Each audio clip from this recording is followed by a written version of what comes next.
Who knows where the world's going to be in 20 years, but if something operates for 20 years in an open access environment, it's going to change the community significantly. Welcome to the Community Broadband Bits podcast. I'm Christopher Mitchell at the Institute for Local Self-Reliance in St. Paul, Minnesota. And today I'm speaking with Joe Porre, the director of Petrichor Broadband. Welcome to the show. Thank you.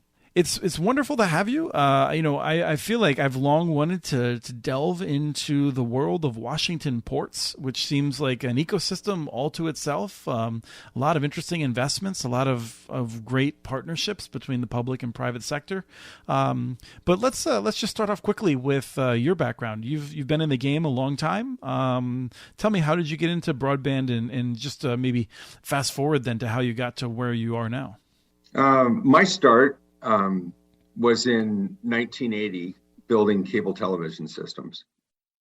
And from there, I moved into the analog cellular systems, ITFS, analog microwave video and audio systems for both entertainment and education, on to Washington State University, where I worked on a statewide remote learning telecommunications system in its early infancy of digital video in the early 90s, and then on to the Port of Whitman County, where I thought I had left that industry behind.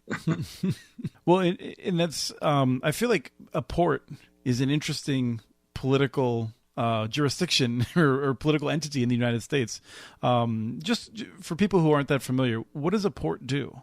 So in Washington State, there's 75 port districts. And in a lot of communities, when you land at an airport, or you see a shipping port on the water, or an intermodal railroad yard, that could very well be a municipal piece of infrastructure called a port district. Right now in our country, with inflation and supply side problems, big stories of 30 to 50 ships offshore at San Pedro and Los Angeles. Those are three big shipping ports, container ports down there. And so a port can be of that magnitude and operate an international airport, and intermodal yards for rail. And it can go all the way down to operating a community boat ramp and a small campground. Yeah, on the Mississippi, we have a number of ports here, and often it seems like, people think of a port, they think of cranes and large ships. We don't have as much shipping on the Mississippi as we used to, but they still do a lot of economic development. And that's what I think of is they're often tasked with thinking broadly about economic development, and usually in larger projects in cities. Yeah.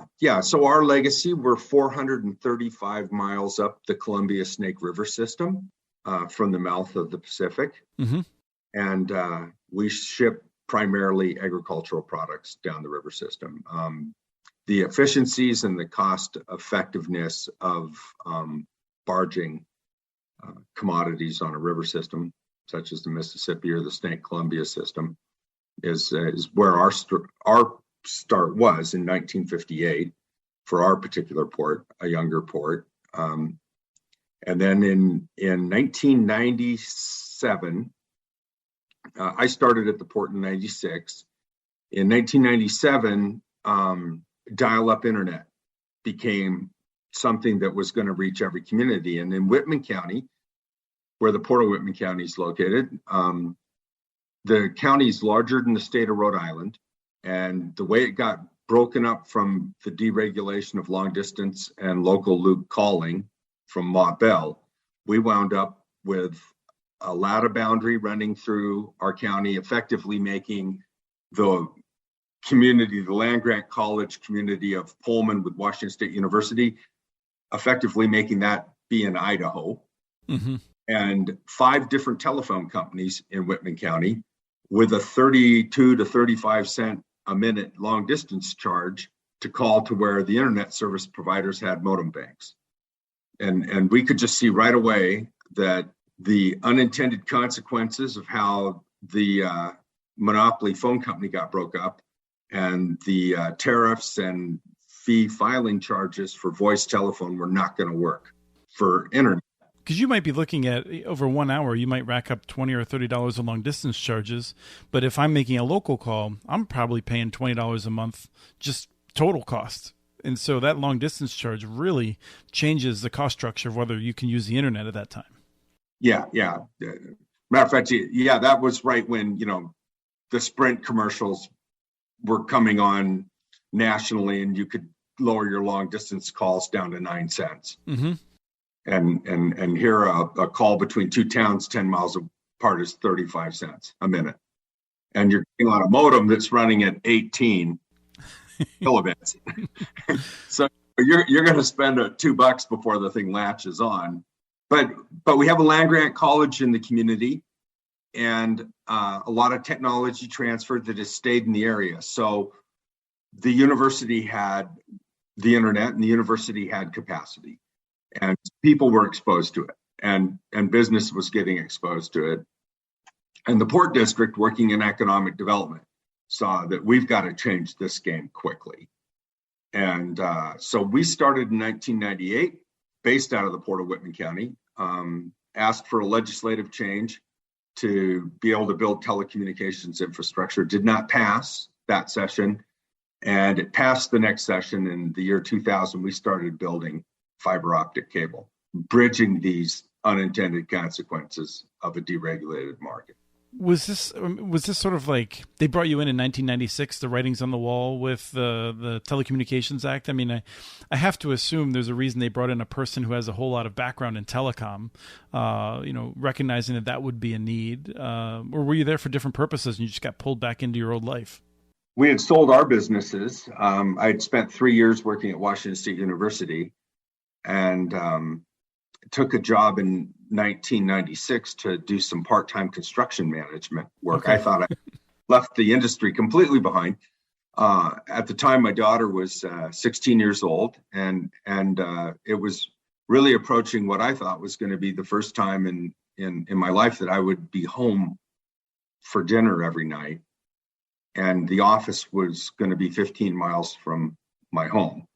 And I didn't know much about the port, but when I learned quickly, with some of the benefits to the community and the type of work it did, and I thought I'd left broadband completely behind and was going to work in industrial development and working with businesses that are transferring intellectual property out of the university and growing and manufacturing.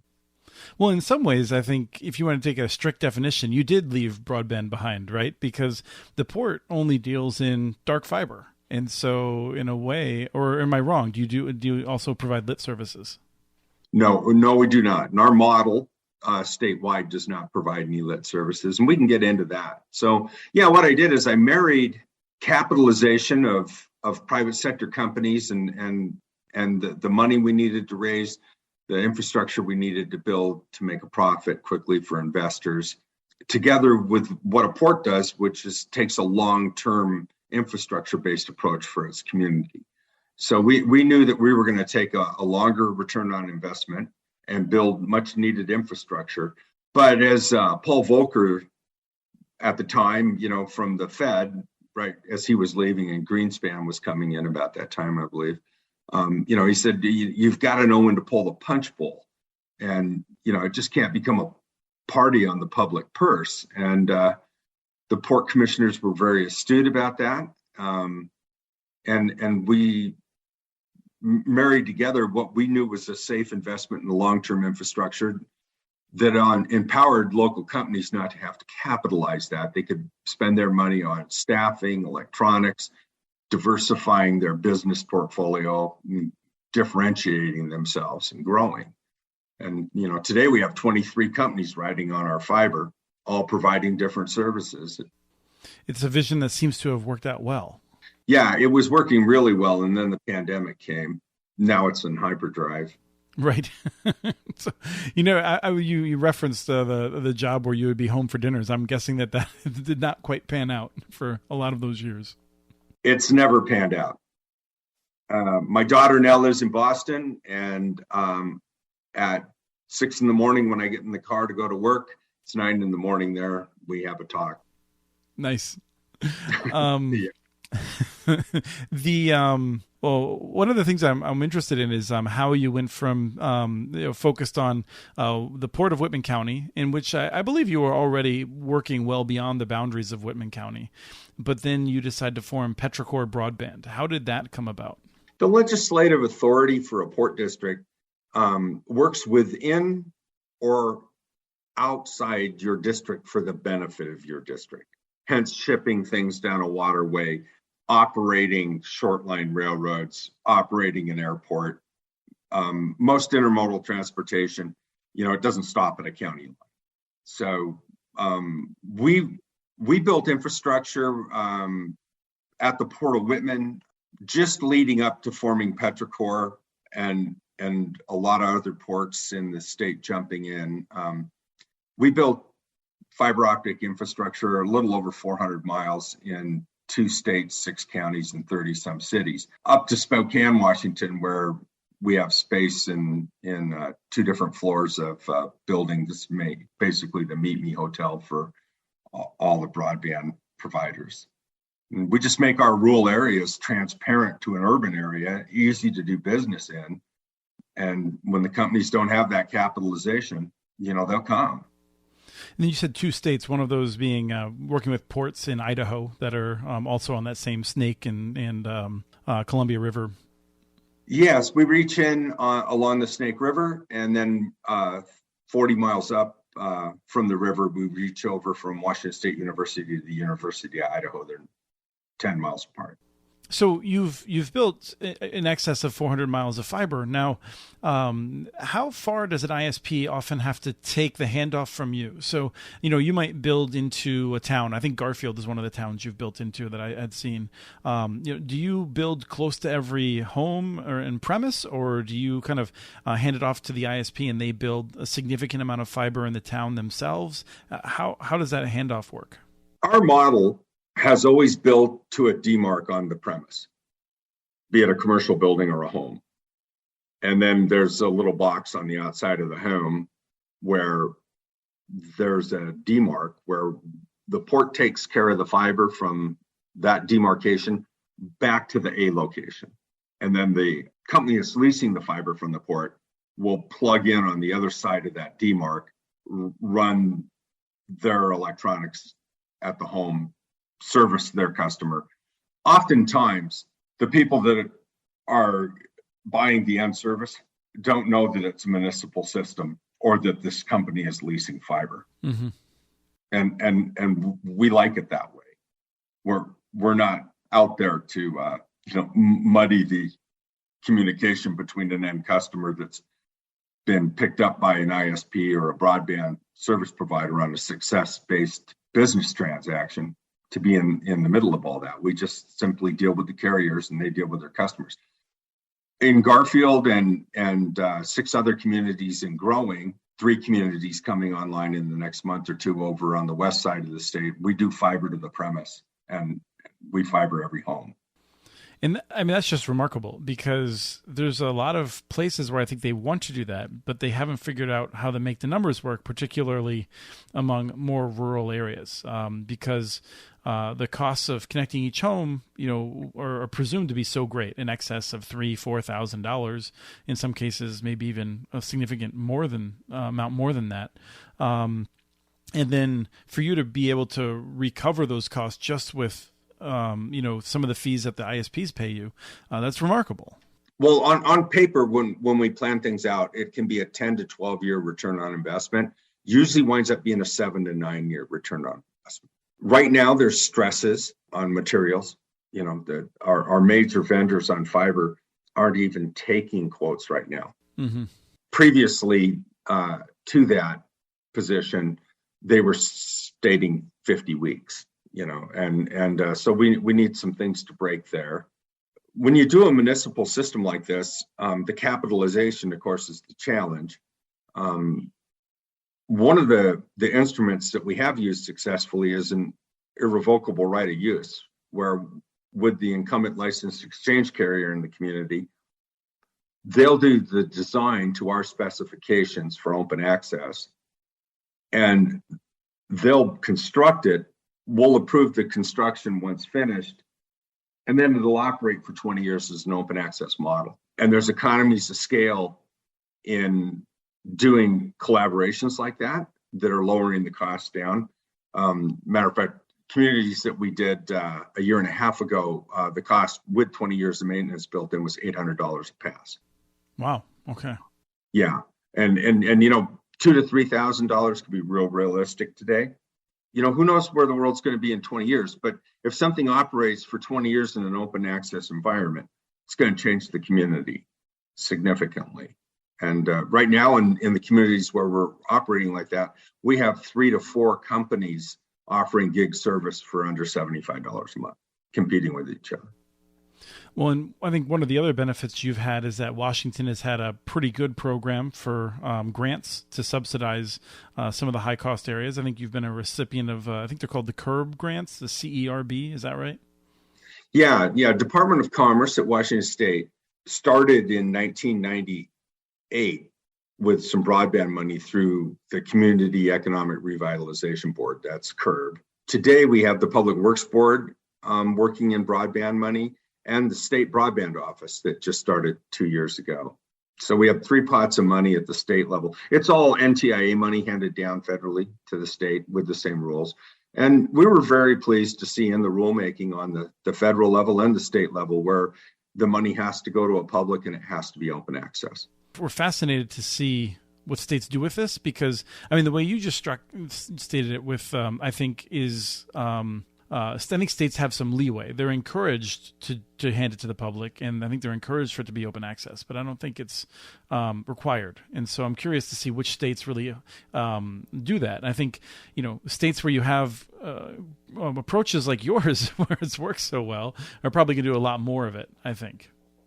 Well, we have a meeting this afternoon with another community that was just awarded some money from the broadband office, and well, it'll be interesting to see, but where this goes. But yes, there's a number of people, and you can't blame them one bit, that are working in county or city administration that are like, hey, this money became available, and our local broadband company, be it an ISP or the ILEC or a CLEC or whomever it is, came to me and said, I'll write the application and I'll do this thing and I'll add it onto my network and we'll take care of this and we'll get broadband to all these people. And, the administrator says, well, that's just great because I'm busy already. And, right. We wouldn't do anything. We bring a different voice to that. In Washington State, I question whether some of the deals that I've seen in other states is going to pass the scrutiny of NTIA and the federal oversight, because they're not open access.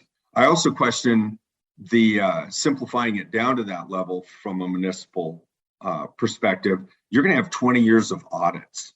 You're going to have oversight on this thing. It's got a tail. And if you're not collecting revenue, it's actually going to cost you money. Mm-hmm. And if you don't have oversight over it operating correctly, through the state back to NTIA, if you read the legislation, they can call you up and ask for the money back. Yes. Yeah. One of the words that they use is in the IIJA, the infrastructure, is deobligate, which right is interesting. And being deobligated could be a little painful. Yes. 13. Yeah, because it's pretty difficult to pull the fiber back out of the ground or off the poles and put it back on spindles and return it for a full refund. Oh, they're going to go after the general obligation taxing authority of the entity. Of localities that haven't done the correct job. Yeah. Yeah. And unlike BTOP, there is some oversight this time. Yeah, I do think that's a benefit. I'm curious to see how NTIA writes the rules. The rescue plan, I feel like that money that's out there, I think communities won't face as much oversight, but we'll see. I think a lot of the communities are going to be doing open access for a variety of reasons, but I'm curious to see what lessons we'll learn from this, because I think there's very little oversight in the rescue plan. And then, like you said, NTIA, though, does have obligations to keep overseeing it from the infrastructure dollars as those come out. Yeah, we're curious, too. Our phone's ringing, by the way. Oh, I believe it. A lot of people are wanting to do open access. They believe in it. Well, one of the things that I enjoyed from a quote that I believe you gave my colleague Marin when she wrote an article about Petrichor in the western part of the state, building these networks north of Portland. You said, we spent $80 billion in the last 20 years trying to solve the broadband problem through different federal programs. And all we've done is made high-cost companies rich, and there's no service to the high-cost customers. And that's something I hear from people who have been doing this work for a long time, is this frustration that so much money's been spent. It's not that we haven't spent money, it's that it's been spent ineffectively. And so it sounds like you're getting, more people are listening to you now in terms of the success of this approach. At the federal level, we were very pleased to see the money go to the Department of Commerce down through NTIA. When we look at the reverse auction that the FCC just did, it's USDA Rural Utility Service, which has done good work, don't get me wrong. And some of the FCC programs like CAF2 and then on to RDOF, that's where the $80 billion has gone. And we still have the massive geography of our country with the 50 to 75-year-old copper phone line in the ground. Mm-hmm. And $80 billion could have fibered the country. But we've created a cost-benefit analysis over a 100-year period of time where these are very high-cost companies. And that's how you get the subsidy. I had a Washington Utilities and Transportation Commissioner tell me in 1998, very brilliant guy. He said, Joe, we got to find a way to start funding the high-cost customer, not the high-cost company. Mm-hmm. Since he told me that, we've spent $80 billion in subsidy. Right. And now I feel like it's worth, calling out some of the folks, because we've seen, some of the telephone cooperatives have done a great job of turning that money into fiber and future-proof investments. Some of the independents, Minnesota and Iowa, sort of land of the independents, a fair number of those have done really good things with the money. Some of the biggest companies who have been the largest recipients, I think, have been among the worst, where they just haven't made the investments that are needed, and they haven't been required to by rules that are far too lax. We've written position papers to the FCC and the state UTC on accountability and always trying to get our voice in there. That's true. That's how it's gone. That's very factual. Even on RDOF, I'm not sure if they've gone to contract yet a year later. Oh yeah, we were just tracking this down, and I think somewhere between half and 2/3 of the money has gone out the door. Like the rural electric cooperatives have largely got their money. A lot of the local companies have gotten their money. I think Charter Spectrum is getting their money. But some of the biggest winners haven't gotten a dime yet because of the FCC. I think trying to figure out just what level of scrutiny they're going to apply to some of the business plans and that sort of a thing. Yeah, so that's a good sign. Yes. So the last thing I wanted to ask you about was, a significant change of law in Washington. You now have broader authority to begin offering retail services. And yet, whether I talk to you or the rural public utility districts, it doesn't seem like many of you want to change your model. You do like the model, and even though you have extra authority now, it seems like you're likely to continue operating in the way you have. Oh, we will. Statewide, we work with over 25 telecommunications service providers. We felt when we started that we were not going to outthink the private sector.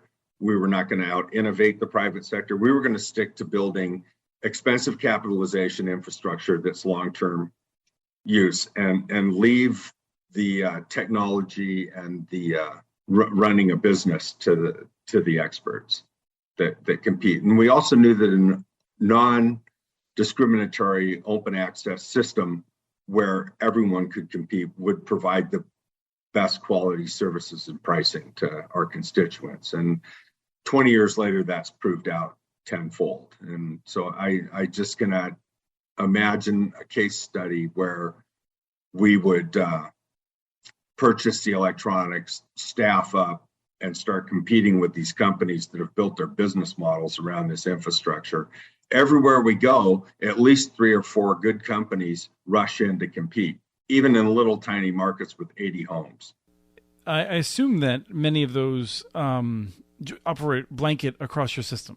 Is that right? I mean, do you have companies that only compete on like some segments of your system, like in Western Washington, or once they're on your system, do they compete for every last customer on it? I mean, we have the national companies that lease fiber from us, but a lot of the ISPs are regional based, and they focus on the communities where they live. Mm-hmm. The last thing that pops into my head is, some of these companies that have received the billions of dollars and not made the necessary investments, they employ, people at think tanks and other places where they want to make out people like you and I to be anti-business, suggest that we are trying to destroy the market system. And I'm just curious how you respond to that. It's pretty difficult. I come from the private sector. Raised capital for my own business, sold my own business. Have a lot of respect for that. Moved to public work in this sector, and when you start working on a public side of this, you realize that it's a monopoly-based business. It started with Watson, can you hear me? Mm-hmm. And it was 75 years later, it started breaking it apart. And in our country, we didn't probably do the best job of breaking that apart and creating a fair playing field for competitors. And companies, the larger ones with the most assets, and employees that are now in their 50s, 60s, and early 70s, that are people that have been in the industry their whole life, are still trying to keep a market edge through every opportunity they can. And barriers to entry with infrastructure is a big place where they can hold that together. If we want to service an area, a community wants broadband, and there's only a 12-strand fiber running in there from the ILEC, and there's no room in the co-location facility, it gets pretty hard for competition to show up without spending a lot of capital. If the port or a municipality takes that on, you'll immediately see competition, pricing, and services that are competitive. Excellent. Thank you so much for your time today. Thank you, Christopher. We have transcripts for this and other podcasts available at muninetworks.org/broadbandbits. Email us at podcast@muninetworks.org with your ideas for the show. Follow Chris on Twitter. His handle is @CommunityNets. Follow muninetworks.org stories on Twitter. The handle's @muninetworks. Subscribe to this and other podcasts from ILSR, including Building Local Power, Local Energy Rules, and the Composting for Community podcast. You can access them anywhere you get your podcasts. You can catch the latest important research from all of our initiatives if you subscribe to our monthly newsletter at ilsr.org. While you're there, please take a moment to donate. Your support in any amount keeps us going. Thank you to Arnie Hughesby for the song Warm Duck Shuffle, licensed through Creative Commons. This was the Community Broadband Bits podcast. Thanks for listening.